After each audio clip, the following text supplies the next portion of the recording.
ராஜாதி ராஜ ராஜ மார்த்தாண்ட ராஜ கம்பீர ராஜ குலஜன ராஜ பராக்கிரம ராஜ வைராக்கிய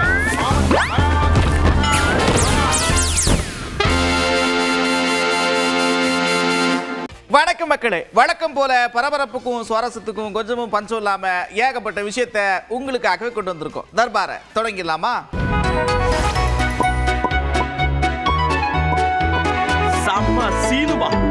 சம சினிமால முதல்ல என்ன பார்க்க போறோம் அப்படின்னா அறிவாலயத்தின் காட்சிகள். அங்க என்னப்பா விஷயம் அப்படின்னு கேட்டீங்கன்னா, பனையூர் பாபு விசிகாவினுடைய முன்னாள் சட்டமன்ற உறுப்பினர் திமுகவில் இணைஞ்சிருக்கிறார்.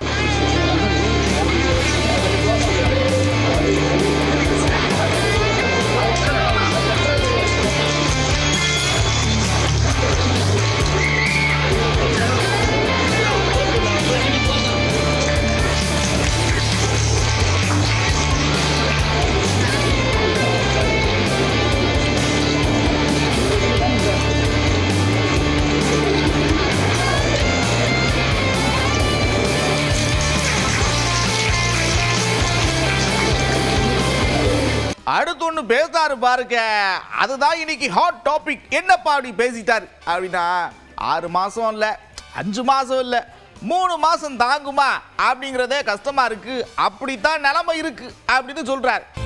நிச்சயமாக இன்றைக்கு நாட்டிலே நடந்து கொண்டிருக்கக்கூடிய ஒரு ஆட்சி எப்படிப்பட்ட ஆட்சி என்பதை பற்றி எல்லாம் நான் அதையும் சொல்ல வேண்டிய அவசியம் இல்லை. ஏற்கனவே இந்த ஆட்சி பொறுப்பேற்ற நேரத்தில் நான் சொன்னேன், 6 மாதத்துக்கு நான் இதை பற்றி நான் பேச போகிறதில்லை. ஆனால் 6 மாதத்துக்கு முன்னாடியே பேச வேண்டிய ஒரு சூழ்நிலை வந்து விடுமோ என்று அச்சம்தான் இன்றைக்கு இருந்து கொண்டிருக்கிறது. வந்து விட்டது. அதை பலர் பேசி கொண்டிருக்கிறார்கள். இந்த விமர்சனங்களெல்லாம் வந்து கொண்டிருக்கிறது. 6 மாதம் இல்லை, 5 மாதம் இல்லை, 4 மாதம் இல்லை, 3 மாதமாக தாங்குமா என்ற ஒரு கேள்விக்குறியோடு தான் இந்த ஆட்சி நடந்து கொண்டிருக்கிறது. அப்புறம் பாருங்க, ஒரு முக்கியமான விஷயத்த பேசியிருந்தாரு, நீங்களும் பார்த்துருப்பீங்க. அப்படி என்னப்பா முக்கியமான விஷயம் அப்படின்னு கேட்டீங்கன்னா, நாங்கள் தான் கூட்டணி கட்சியை அனுப்பி வச்சோம் அப்படின்னு சொல்லியிருந்தார். இப்ப கூட்டணியில் இருந்த கட்சிகள்ல மார்க்சிஸ்ட் கம்யூனிஸ்ட் கட்சி மாநில செயலாளர் சண்முகம் என்ன சொல்றாரு தெரியுமா? நாங்கெல்லாம் அப்படிலாம் ஒன்றும் இல்லையா, 8ஆம் தேதியே முடிவெடுத்துட்டோம், நீங்க வேணா போய் அவர்கிட்ட கேளுங்க அப்படின்னு சொல்றாரு. எந்த இடத்துலையுமே, அதாவது 8ஆம் தேதி எங்களுடைய மாநில குழு கூடி தாவேகாவுக்கு ஆதரவு என்பதை மார்க்சிஸ்ட் கம்யூனிஸ்ட் கட்சி சுயேட்சையாக எடுத்த முடிவு. யாருடைய உத்தரவிலேயே யாருடைய ஒப்புதலையோ அந்த முடிவை எடுக்கவில்லை என்பதை 8ஆம் தேதி பத்திரிகையாளர் கூட்டத்தில் தெளிவாக நாங்கள் சொல்லியிருக்கோம். 2வது, தமிழ்நாடு நலன் சார்ந்த பிரச்சனைகள், தமிழ்நாட்டிலே மாநில உரிமைகள், மதச்சார்பின்மை பிரச்சனைகள், இது போன்ற விஷயங்களில் ஒத்த கருத்துடைய பிரச்சனைகள் திராவிட முன்னேற்ற கழகத்தோடு சேர்ந்து இந்த கோரிக்கைகளுக்காக நாங்கள் சேர்ந்து போராடுவோம் என்பதை அன்றைக்கே சொல்லியிருக்கோம். அதே நிலைப்பாடு தான் இப்பயும் சொல்றேன். நாங்க தான் அவங்களை அனுப்பிச்சு வச்சோம், பெருந்தோட அவங்க அனுப்பிச்சு வச்சோம். பிஜேபி யார் சொல்றா? சார் சொல்லிட்டு அவர்கிட்ட கேளுங்க. சண்முகம் சார் இப்படி சொல்றாரு சார், நீங்க எப்படி இப்படி சொல்றீங்கன்னு கேளுங்க. அடுத்து ஒரு முக்கியமான கேள்வியை கேட்கிறாங்க செய்தியாளர்கள். என்ன கேட்கிறாங்க அப்படின்னா, நீங்க திமுக கூட்டணியில நீடிக்கிறீங்களா அப்படின்னு கேட்கிறாங்க. அதுக்கு என்னப்பா இப்படி கேட்டுப்பிட்டீங்க, அப்படி ஒரு கூட்டணி தமிழ்நாட்டில் இல்லைங்க, மதச்சார்பற்ற முற்போக்கு கூட்டணியில ஒரு கூட்டணி தமிழ்நாட்டில் இப்போதைக்கு கிடையாது அப்படின்னு சொல்லிட்டார். திமுக கூட்டணி என்றே ஒன்று இல்லை. திமுக கூட்டணி நாங்க இருக்கிற மாதிரி என்றது இல்லை. மதச்சார்பற்ற முற்போக்கு கூட்டணி என்பது இப்போது இல்லை. அதே நேரத்தில் தமிழ்நாட்டுடைய நலன் சார்ந்த பிரச்சனைகளில் மார்க்சிஸ்ட் கம்யூனிஸ்ட் கட்சி திராவிட முன்னேற்ற கழகத்தோடு ஒத்த கருத்துடைய பிரச்சனைகளில் சேர்ந்து நாங்கள் போராடுவோம். அடுத்ததா பாருங்க, என்னங்க என்ன பேசிக்கிட்டு இருக்கீங்க, அவங்க போனா வலு விழுந்துருமா, இவங்க போனா வலு விழுந்துருமா, அப்படிலாம் யார் போனாலும் வலு விழுக்காது. தாமரையிலிருந்து ஒரு இதழ கூட ஒன்றும் பண்ண முடியாது, நாங்க தான் அடுத்த ஆட்சி அப்படின்னு சொல்றாங்க அக்கா தமிழிசை சவுந்தரராஜன். ஒன்றே ஒன்று சொல்றேன், ஏதோ இளைஞர்கள் அங்க போயிட்டாங்கன்னா எந்த இளைஞரும் போகல. சுயநலவாதிகள் வேண்டுமென்றால் சென்றிருப்பார்கள், பொதுநலவாதிகள் யாரும் எங்கிட்ட இருந்து போகல. அது மட்டும் இல்ல, நேற்று எங்க மாநில தலைவர் தெளிவுபடுத்தி இருக்கிறார். பிரதமரும் ஆசீர்வாதம் கொடுக்கல, உள்துறை அமைச்சரும் வாழ்த்து சொல்லல. ஆக கட்சியை விட்டு போபவர்களுக்கு வாழ்த்து கிடையாது. ஆனால் எங்கள் கட்சி மிக மிக மிக உறுதியாகி இருக்கிறது என்பதை நான் இங்கே தெரிவித்துக் கொள்கிறேன். தாமரையில ஒரு இதழை கூட யாராலும் அசைக்க முடியாது, ஒரு இதழை கூட அசைக்க முடியாது. அதனால இன்னைக்கு இந்த பொற்றாமரை இருக்கின்ற இந்த மீனாட்சி அம்மன் கோயிலுக்கு முன்னால் நிற்கிறோம். இந்த தாமரை பொற்றாமரையாக அடுத்த முறை 2031 ஆட்சியில் வீற்றிருக்கும், அதில் எந்த சந்தேகமும் இல்லை. போறவங்களை பத்தி கவலை இல்லை, இருப்பவர்கள் உறுதியாக இருப்பார்கள். அதெல்லாம் சரி, இதெல்லாம் ஒரு திட்டமிட்டு நடத்தக்கூடிய செயலா இருக்கு. அவருக்கு தான் இவங்களை சொல்லி இப்படி அனுப்பி இருக்கிறாரு, அதனால இவர் இப்படி பண்றாரு அப்படின்லாம் சொல்றாங்க. வேற முகம், அந்த முகம், இந்த முகம்லாம் சொல்றாங்களே, அதெல்லாம் உண்மையா அப்படின்னு கேட்டிருக்கிறாங்க. அதுக்கு அவங்க என்ன சொன்னாங்கன்னா, இன்னொரு முகத்தை வைத்து அரசியல் செய்ய வேண்டிய நிலைமை பாரதிய ஜனதா கட்சிக்கு கிடையாது. உங்க கட்சியில வேணா, காங்கிரஸ்ல வேணா ஒவ்வொரு முகமா இருக்கலாம். ஜோதிமணிக்கு ஒரு முகம், மாணிக் தாக்கூருக்கு ஒரு முகம், இப்படி முகத்தை காண்பித்து நீங்க திமுகவோட முதுகுல குத்துனீங்க. நாங்க அப்படி இல்ல. எங்களோட ஒரே முகம் தாமரை முகம், பாஜகவோட முகம். வேறு முகங்களை காண்பித்து பாஜகவிற்கு மாற்று சக்தி தேட வேண்டிய நிலைமை எங்களுக்கு இல்லை. இதில் நான் மிக மிக மிக உறுதியாக தெளிவுபடுத்துகிறேன். இங்கே இருந்து போனவருக்கு பாரதிய ஜனதா கட்சியின் எந்த விதத்திலும் வாழ்த்தும் கிடையாது, ஆதரவும் கிடையாது. இவர்கள் சொல்வது பாரதிய ஜனதா கட்சி இவ்வளவு நடந்த பின்பு உறுதியா இருக்குது. அப்ப ஏதாவது ஒரு கதை கட்டி விடுவான்னு மாணிக் தாக்கூர் கதை கட்டுவார், வன்னியரசு கதை கட்டுவார். இதை பற்றி நாங்கள் கவலையே படவில்லை என்பது. ரொம்ப ஸ்ட்ராங்கா இருக்கு, எப்பவுமே ஸ்ட்ராங்கா தான் இருக்கு. சில பேர் நினைச்சுக்கிட்டாங்க அவங்க வந்ததுனால தான் ஸ்ட்ராங்கா இருக்குன்னு. வந்ததுனால ஸ்ட்ராங் ஆகல, போனதுனாலே ஸ்ட்ராங் போகல. எப்பவுமே இந்த கட்சி பலமான கட்சியா தான் இருக்குது. அடுத்து நாங்க ரொம்ப காலமா இதைத்தான சொல்லிக்கிட்டு இருக்கோம், எங்க நம்புறீங்க? இப்பயாச்சும் நம்புறீங்களே, சந்தோஷம் தான் அப்படிங்கிற மாதிரி ஒரு கருத்தை சொல்றாங்க. என்ன சொல்றாங்க அப்படின்னா, ராகுல் காந்தி இரட்டை வேடம் போடக்கூடிய நபர், அதை இப்பயாச்சும் புரிஞ்சுக்கிட்டீங்களே அப்படின்னு சொல்றாங்க. இன்னைக்கு திமுக ஒன்றை உணர்ந்திருக்கிறது. ராகுல் காந்தி இரட்டை வேடம் போடுறவரு, முதுகுல குத்துறவரு. இதான் நாங்க 10-15 வருஷமா சொல்லிக்கிட்டு இருக்கோம். ஆனா நீங்க அவரை கொண்டாடி கொண்டு இருந்தீர்கள். அவர் முதுகில் குத்தி விட்டு போய்விட்டார். இண்டி கூட்டணி வெலவெலத்து போய்விட்டது என்பதற்கு திமுக இண்டி கூட்டணிக்கு போக மாட்டேன்னு சொல்லியிருக்காங்க. கம்யூனிஸ்ட்கள் போவோமா இல்லையான்னு சொல்லியிருக்காங்க. ஆக நாங்க எப்பவும் சொல்லிக் கொண்டிருந்ததை ஸ்டாலின் இப்பொழுது சொல்ல ஆரம்பித்திருக்கிறார். அதாவது பாருங்க, நம்ம ஒரு டீமா, ஒரு ஃப்ரெண்ட்ஸா நிறைய பேர் இருக்கோன்னு வச்சுக்க, அதுல இருந்து ஒருத்தர் வெளியில போனாருன்னா ஒரு மாதிரி வருத்தமா இருக்குமா இல்லையா? அந்த மாதிரி வருத்தமா இருக்கு. அவரு பிஜேபியிலிருந்து விலகினது எனக்கு அப்படி ஒரு வருத்தத்தை கொடுக்குதப்பா அப்படின்னு சொல்றாரு அமமுக பொதுச் செயலாளர் டிடிவி தினகரன். திரு அண்ணாமலை அவர்கள் எனக்கு ஒரு நல்ல நண்பர். அரசியலால் நாங்கள் அறிமுகமானாலும் அரசியலை தாண்டி நாங்கள் இருவரும் தனிப்பட்ட முறையில் நல்ல நண்பர். என்னை பொறுத்தவரை அவர் பிஜேபியிலிருந்து ராஜினாமா செய்தது வருத்தமளிக்கிறது என்றுதான் சொல்ல வேண்டும். அடுத்து இன்னொரு விஷயத்தையும் சொல்றாரு. என்னன்னா, இங்க பாருங்க, மாற்றம் வேணும் மாற்றம் வேணும்னு ஒரு பேராபத்தை கொண்டு வந்து ஆட்சி கட்டெல்லாம் அமர்த்தி இருக்கிறாங்க மக்கள். அதை கொஞ்ச நாள் அவங்களே புரிஞ்சுப்பாங்க அப்படின்னு சொல்றாரு. இந்த தமிழ்நாட்டில் மாற்றம் வேண்டும் என்ற பெயரில் மக்கள் ஒரு பேராபத்தை தமிழ்நாட்டில் இன்றைக்கு ஆட்சி பொறுப்பில் அமர்த்தி இருக்கிறாங்க என்பதுதான் உண்மை. ஏன்னா நாங்கள் எதிர்க்கட்சிகள் என்பதற்காக சொல்லவில்லை. காரணம், தேர்தலுக்கு முன்பு இன்றைய முதல்வர் விஜய் பற்றி பல கட்சிகள் பல்வேறு கருத்துக்கள் சொன்னபோது கூட நான் என்ன சொன்னேன் என்பது உங்களுக்கு தெரியும். அம்மா மக்கள் முன்னேற்ற கழகத்திற்கு, குறிப்பாக எனக்கு யார் மீதும் அச்சமோ யார் மீது பொறாமையும் கிடையாது. திரு விஜய் அவர்கள் சினிமா உலகத்திலேருந்து, திரை உலகத்திலேருந்து ஒரு உச்சபட்ச நடிகராக இருந்து இன்றைக்கு அரசியலில் வந்து கட்சி தொடங்கி இருக்கிறார். அவரால் தமிழ்நாட்டில் அரசியலில் மற்ற கட்சிகளுக்கு பாதிப்பு வரும்னு நான் அன்றைக்கே சொன்னேன். அன்றைக்கு கூட நீங்கள் கேட்டீங்கன்னா அவரோட கூட்டணிக்கு போகிறீங்களான்னு. கூட்டணிக்கு போகிறது போகாதுங்கிறது ரெண்டாவது விஷயம். ஆனால் யதார்த்தத்தை சொல்வோம் நான். அடுத்து பாருங்க, இப்போ அதிமுக இருந்து முன்னாள் அமைச்சர்கள்லாம் ஏகப்பட்ட பேர் லைனா வரிசையா போய் தாவேக்கெல்லாம் இணைஞ்சாங்க, நீங்க பார்த்துருப்பீங்க. இப்போ செங்கோட்டையன் இருக்கார்ல அமைச்சர், அவர் அங்க எங்க இருக்கார் பாத்தீங்களா? அனுமதி கொடுத்தாங்களா? இப்படி இருக்கு நிலைமை அப்படின்னு சொல்றாரு ஆர்பி உதயகுமார். மரியாதைக்குரிய செங்கோட்டை இங்க இருந்து போனாரு. நேற்று அதிமுக இருந்து வந்தாங்கல்ல, அந்த சேர்ப்பு விழாவில் கூட அவருக்கு அதுல பங்கேற்கிறதுக்கு செங்கோட்டையனுக்கு அனுமதி கிடைச்சுதான். ஏன் அவருக்கு அனுமதி கிடைக்கல? முதல்வரே பார்க்க முடியல.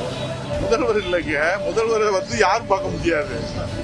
என்னன்னா நீங்க என்ன நகைச்சுவைப்பட்டிருக்கீங்க? நீங்க முதல்வரை யாருமே பார்க்க முடியாது. முதல்வரை பார்க்கறது பார்க்க முடியல. இதெல்லாம் புரோட்டோகால் படி செய்யறாங்க. அவருடைய பேச்சு மட்டும் புரோட்டோகால் படி இல்ல. அதான் அவரை வந்து அதிகம் பேசிங்க. அவரு ஆணவ பேச்சு, அவருக்கு வரலாறு அவருக்கு வரலாறு தெரியாது, அனுபவம் கிடையாது, உழைப்பு கிடையாது, தியாகம் கிடையாது, போராட்டம் கிடையாது, சிறை சென்றதற்கான அனுபவம் கிடையாது. அடுத்த ஜென்மம்னு ஒன்று இருந்தால் நான் விவசாயம் பிறக்கணும்னு இந்த விஜய் பேசுகிற டைலாக்கை நம்பி இந்த விவசாயிகள் இப்போ ஏமாந்து தெருவில் நிற்கிறாங்க. இது மாதிரி இதெல்லாம் ஏமாத்து சித்து வேலை. இது சித்து வேலை. தேர்தல் களத்தில் சித்து வேலையினாலே வந்த அதிகாரம் விஜய் தம்பிக்கு நிலைத்திருக்காரு. அடுத்து ஒரு அட்வைஸும் கொடுக்குறாரு. என்ன அட்வைஸ் கொடுக்குறாரு அப்படின்னா, இங்க பாருங்க, வந்து சேர்ந்தவங்களுக்கெல்லாம் வாய்ப்பு கொடுத்துட்டு இருந்தீங்கன்னா ஒன்றும் சரிப்பட்டு வராது. பார்த்துங்க, யாரெல்லாம் உழைக்கிறாங்களோ அவங்கள பார்த்து வாய்ப்பு கொடுங்க, அதுதான் சரியா வரும் அப்படின்னு சொல்றாரு. உங்களுக்கு என்ன நடக்கும் என்பதை நீங்கள் எச்சரிக்கையாக இருந்து கொள்ளுங்கள். அது ஆண்டவனுக்கு தான் வெளிச்சம், காலம் தான். எச்சரிக்கையா தான் சொல்றேன். அதான் சொல்றேன், உழைப்பவர்களை தேடி நீங்கள் வாய்ப்பு கொடுத்தால் அது பலன் உண்டு. கிடைப்பவர்களை தேடி நீங்கள் வாய்ப்பு கொடுத்தால் அது பலன் இல்லை என்பதை நான் சொல்லவில்லை, பேரறிஞர் அண்ணா சொல்லத்தான் நான் விளக்கமா சொல்றேன். எப்படி வேணாலும் விஜய் தம்பி எப்படி புரிஞ்சாலும் அதுக்கு நாங்கள் ஒன்றும் கவலைப்படலை, அதுக்கு நாங்கள் அஞ்ச போவதும் இல்லை. இது எப்படி எடுத்துக்கிட்டாலும் சரி. ஆனால் இது மாதிரி அவர் செஞ்சாருன்னா கடும் விளைவுகளை வந்து அவரை கட்சியில சந்திப்பாரு. தமிழ்நாட்டு அரசியல் இப்படி ஏகப்பட்ட விஷயம் நடந்துகிட்டு இருக்க, கர்நாடகா என்னப்பா விஷயம் அப்படின்னு கேட்டா, புதிய முதலமைச்சராக பொறுப்பேற்ற DK சிவகுமார் மெட்ரோல பயணம் செஞ்சிருக்கிறார். விதான் சௌதால இருந்து சென்ட்ரல் சில்க் போர்டு வரைக்கும் போயிருக்கிறாரு. ஏகப்பட்ட பேர் செல்ஃபி எடுத்து ஹாப்பி.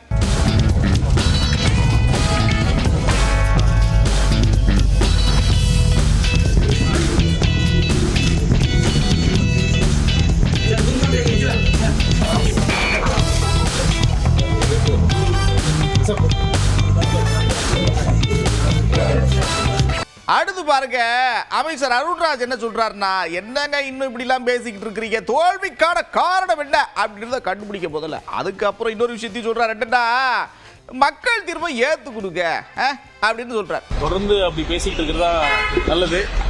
அவங்க நம்ம தலைவர் சொன்ன மாதிரி தொடர்ந்து மக்கள் தீர்ப்பை மதிக்காம, மக்கள் தீர்ப்பிட்டு இருந்து பாடம் கற்றுக்காம தொடர்ந்து இந்த மாதிரி பேசிக்கிட்டே இருந்தா திமுக நல்லா இருக்கும்.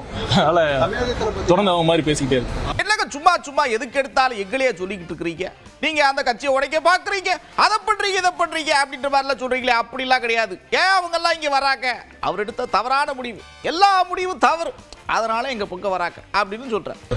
அதிமுக பொதுச் செயலாளர் அவர் எடுத்த முடிவு எல்லாமே தவறாக தான் போயிருக்கு. 2024 வேணான்னு சொன்னார், 2026 எலெக்ஷனில் பிஜேபியோட சேர்ந்தார். அது ஹைலைட்டாக இந்த தீர்ப்பை மதிக்காமல் திமுகவோட கூட்டணி சேர்ந்து சிஎம் ஆகும்னு நினச்சா இருப்பாருங்க. அதுதான் அவர் எடுத்த சிறந்த முடிவு. அதை பிடிக்காம தான் எல்லாம் வந்துட்டு இருக்காங்க. கூடிய விரைவில் அதிமுக எந்த நிலைமை இருக்குன்னு மக்கள் பார்க்க தான் போகிறாங்க. நீங்கள் மட்டும் என்ன அதிமுக திமுக கூட்டணியெல்லாம் பேசுறீங்கல்ல, அப்போ நீங்கள் எப்படி அப்படி மாற்றீங்க அப்படி நாங்களும் கேட்கலாம்ல அப்படின்னு சொல்கிறேன். காதர் மைதீன் சாஹிப் எப்பொழுது விஜய் நற்பணி மன்றத்தினுடைய தலைவராகிவிட்டாரோ என்று நாங்கள் கருதுகின்றோம் என்று சொல்கிறார். சாதாரணமாக நாங்கள் ஒரு கட்சியினுடைய ஆட்சியில் பங்கு பெற்றுட்டேன்னு சொன்னால் இவ்வளோ தரந்தார்ந்த முறையில் விமர்சிக்கிறீங்களே. இந்த தேர்தல் முடிவு வந்ததுக்கப்புறம் அதிமுக எடப்பாடி பழனிசாமி அவருடைய தலைமையிலான அதிமுக ஆட்சிக்கு திமுகவும் அதனுடைய கூட்டணி கட்சிகளும் துணை நிற்க வேண்டும் என்ற கோரிக்கை நீங்கள் வைத்திருக்கிறீங்களே. அப்போ எங்களை நீங்கள் விமர்சிக்கக்கூடியவங்களும் நாங்கள் உங்களை என்ன கேட்குறோம், திமுகவில் இருக்கக்கூடிய நீங்கள் எப்போ எடப்பாடி பழனிசாமி நற்பணி மன்றத்துக்கு தலைவராக நான் கேட்க முடியும் தானே. அப்புறம் பாருங்க, ஒரு முக்கியமான விஷயத்தை எடுத்து வைக்கிறாரு. என்னப்பா அப்படி முக்கியமான விஷயம் அப்படின்னா, ஏகப்பட்ட பேர் பேசிக்கிறாங்க, அதாவது திமுகவும் பாஜகவும் கூட்டணி வைக்க போறாங்கன்னு கொஞ்சம் பேர் பேசிக்கிறாங்க. இதுக்கு சம்பந்தமா திமுக ஒரு விளக்கத்தை கொடுக்கணும் அப்படின்னு கேட்கிறார். மீண்டும் திமுக பாஜகவோடு கூட்டணி வைத்து விடுமோ என்ற அச்சம் இன்னைக்கு தமிழ்நாடு முழுவதும் பேசப்படுகின்றது. ஏன்னா பாராளுமன்ற தேர்தல் வரும்போது பாஜக மோடி அரசாங்கம் அதற்கு எதிரான ஒரு அணின்னு வரும்போது காங்கிரஸ் தலைமையிலான அணி தான். இப்போ காங்கிரஸ் கூட்டணியில் திமுக கூட்டணியில் காங்கிரஸ் இல்லை. இப்போ அப்துல்லா இதை திமுகவோட இது பிஜேபியோட திமுக சேர்ந்ததை நியாயப்படுத்துறேன்னு சொன்னால் இந்த சந்தேகங்கள் இருக்கின்றது. இதையெல்லாம் மக்களுக்கு தெளிவுபடுத்த வேண்டிய கடமை திமுக தலைமைக்கு இருக்கின்றது என்பதை மட்டும் நாங்கள் மிகவும் பணிவோடு தெரிவித்துக் கொள்கின்றோம். அரசியல்ல இப்படியான சவால்கள் அடிக்கடி நீங்க பார்த்துக்கிட்டே இருப்பீங்க. அப்படியான ஒரு சவால் தான். என்ன சவால் அப்படின்னு கேட்டீங்கன்னா, இங்க பாருங்க, ஏதோ தேர்தலாம் அப்படி நடந்து போச்சு, அதுக்காக உள்ளாட்சி தேர்தலாம் ஒன்றும் பண்ண முடியாது, புதிய கட்சியெல்லாம் யாரும் நம்ப போறது கிடையாது, ஒரு மேயர் பதவியை தாவேக்கா ஜெயிச்சுட்டாங்கடா, அரப்பக்கம் மீசை எடுத்துக்கிறப்பா அப்படின்னு சொல்றாரு திமுக அமைப்பு செயலாளர் அரசு பாரதி. 84 எலெக்ஷன்ல நாங்க எதிர்கட்சியா கூட வரல, அங்கீகரிக்கப்பட்ட எதிர்கட்சியா கூட வரல. எம்ஜிஆருக்கு தேர்தலுக்கே வராம அமெரிக்கால இருந்து ஜெயிச்சு ஆட்சியில் உட்கார்ந்தார். 84ல 86ல உள்ளாட்சி தேர்தல் வந்தது. 102 முனிசிபாலிட்டியில ஏறத்தாழ 90 முனிசிபாலிட்டி கூட்டணி ஜெயிச்சு, நான் உள்ளிட்டில ஜெயிச்சோம்.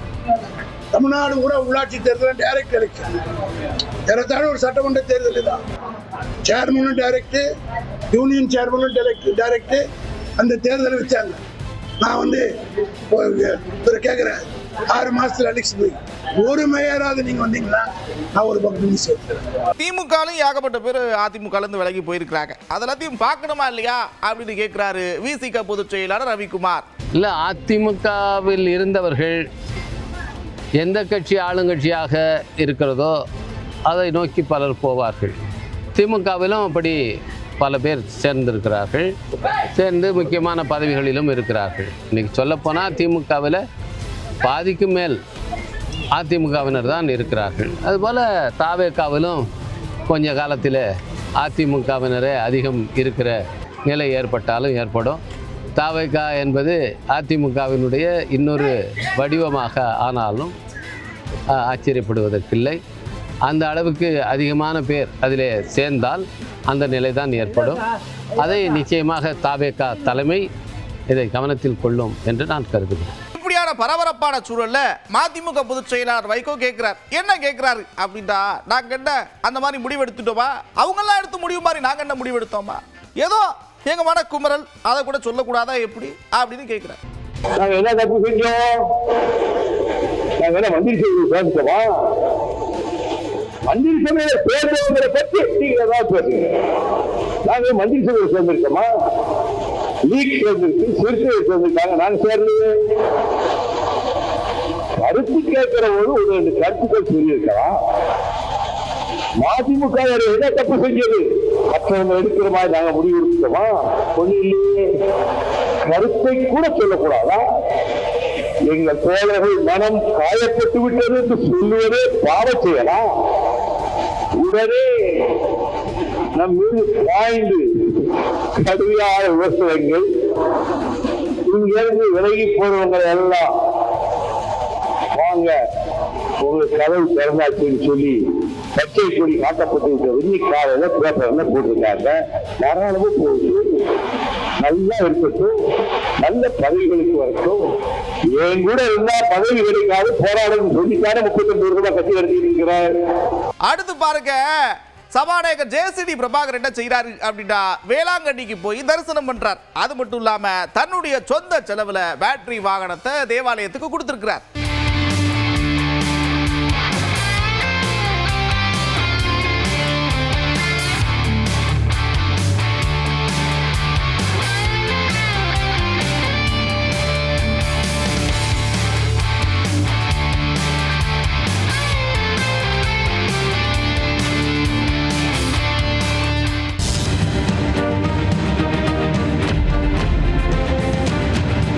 அதாவது கிரிக்கெட் உலகத்துல எங்க பார்த்தாலும் இவரை பத்தி தான் பேச்சு, உலகம் முழுக்க பேசிக்கிறாங்க. யாருப்பான்னா நம்ம வைபவ் சூரியவன்சி அதிரடி நாயகன். பயங்கரமா மிரட்டிட்டு இருக்கிறார். 15 வயசுல என்னெல்லாம் செய்யறாரு பார்த்தீங்களா? நீங்களாம் 15 வயசுல என்ன செஞ்சுக்கிட்டு இருந்தீங்க அப்படின்றதையும், அடுத்து இந்த கேப்டனை நீக்கி இருக்கிறாங்க, இது சம்பந்தமா என்ன நினைக்கிறீங்க அப்படின்னு மக்கள் கிட்ட கேட்டிருக்கோம். மக்கள் பல விதமான கருத்துக்களை சொல்லியிருக்கிறாங்க. பாப்போமா? அவர் வந்து 15 வயசுல இந்த அளவுக்கு பெரிய இடத்துக்கு வந்திருக்காரு அப்படின்னா, நாங்க இந்த 15 வயசுல எங்களுக்கு எதுவுமே அதை பத்தி தெரியாது. அவர் வந்து பாத்தீங்கன்னா இன்டர்நேஷனல் பவுலரு, நம்ம இந்தியாவிலேயே இருக்க பெரிய பெரிய பவுலரு, வித்தியாசம் பார்க்காம எல்லாரையும் அடிச்சு நொறுக்குறாரு. சூரியகுமார் கேப்டன்ஷிப் வச்சு நம்ம இது பண்ணக்கூடாது. ஆனா இப்போ சேர் பேட்டிங்கும் ஆடுவாரு. 11 பேர் கொண்டான பிளேயர் இப்போ ஃபார்ம்ல இருக்காரு. அதனால வந்து இது நல்லா இருக்கு. இந்த டீம் எங்களுடைய காலகட்டத்தில் பார்த்தீங்கன்னா எங்களுக்கு பேரண்டோடைய சப்போர்ட் கிடையாது. எங்களுக்கு நல்ல ஒரு கிரிக்கெட்டுடைய எக்யூப்மெண்ட்ஸ் கிடையாது. ஏதோ கிடைக்கிறத வச்சு விளாண்டுக்கிட்டு இருந்தோம், இருக்கிறத வச்சு விளாண்டுட்டு இருந்தோம். 15 வயசில் நான் கிரிக்கெட்டே ஸ்டார்ட் பண்ணலை, அதுதான் ஃபஸ்ட்டு.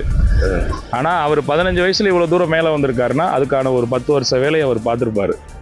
ஸோ இன்னொன்று அவங்க டெடிக்கேட்டடாக அவங்க லைஃபே அதுக்கு ஸ்பெண்ட் பண்ணுறாங்க. அது சூரியகுமாரே பழையபடி இருந்தாங்கன்னா கொஞ்சம் சாட்டிஸ்ஃபைடாக இருக்கும். இப்போ புதுசாக இருக்கப்போ லைட்டாக திங்க் பண்ணுறாங்க, அவ்வளோதான். மற்றபடி அது இல்லை, 15 வயசில் அவர் வந்து சாதனை படைச்சிருக்காருன்னா உண்மையிலேயே அது வந்து மிகப்பெரிய விஷயம் தான் சொல்லலாம். நம்ம பிள்ளைகளும் இந்த மாதிரி கொண்டு வந்து கொஞ்சம் என்ன ஒரு நமக்கு வருது. சூரியவன்சி வந்து 15 இயர்ஸில் வந்துட்டு பயங்கரமாக விளையாண்டுருக்காரு. பட் எல்லா ஊர்லேயுமே, நம்ம ஊர்லேயும் அந்த மாதிரி சூரியவன்சி நிறைய பேர் இருப்பாங்க. அதை உருவாக்குறதா நம்மளோட இதாக வச்சு பண்ணோம்னா கண்டிப்பாக கிரிக்கெட்டை வந்து கீழே இருந்து நம்ம டெவலப் பண்ணுற மாதிரி பண்ணோம்னா எல்லாருமே நல்லா வருவாங்க. அப்புறம் என்ன ஜாலியாக சிரிச்சுட்டு ரெஸ்டே பார்த்துருப்பீங்க. நான் கடை முறை நேரம் வந்துருச்சு. மறுபடியும் இதே மாதிரி ஒரு தர்பாரில் உங்களை சந்திக்கிறேன். அதுவரை விடைபெறுவது நான் நந்தா. இது 18 தர்பார். ராஜாதி ராஜ ராஜ மார்த்தாண்ட